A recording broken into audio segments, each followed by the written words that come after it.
गोटे देशरे गोटे राजा थिले। तांकर सातोटी रानी थिले।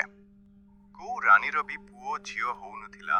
राजा बहुत पूजा पाठ करंती, मंदिर जांती। दिने राजा मंदिररु फेरिला बेले गोटे गोटे ऋषिंकु देखिले।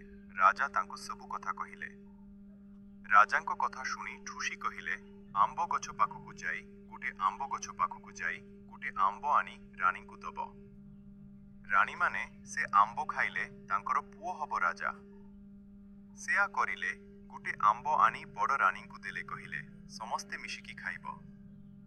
सान रानींकु केही भल पांतिनी। 6 रानी मिशी आंब खाइदेले।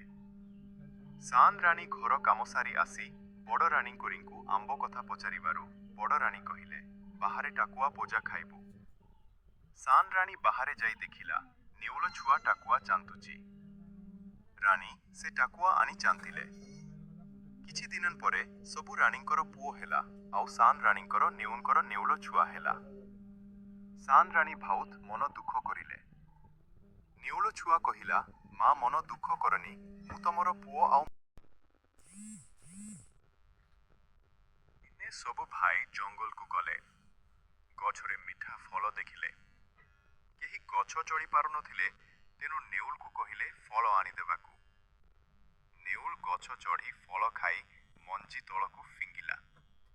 भाई माने रागी गले ओ तांको घर पोड़ी देले। नेउल पोड़ीथिबा पाउंस टलीरे भरी दूर को चली गला। बाटरे किछि चोरों को देखिला। चोर माने भाबिले नेउल धन नहीं जाउछि। से माने कहिले, राती हला एटी सोई पड़िबा।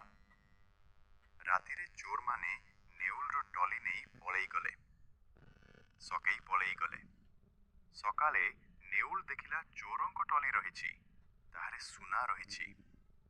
नेउल सुना नहीं घर को फेरिला। भाई माने पचारिले, केमती आनिलु? नेउल कहिला, पाउंस बिक्री करी। भाई माने लोभरे निज घर पोड़ी पाउंस नहीं गाँ को गले और कहिले, पाउंस नियो, सुना दियो। गाँ लोके सेमानकु धरी भले शासन कले। शेषरे समस्ते बुझिले लोभ करिले केबे भल फल मिले नाही। सान राणी और नेउल खुशी रे रहिले। नीति शिक्षा, लोभ और ईर्ष्या सदा अपमान आणे।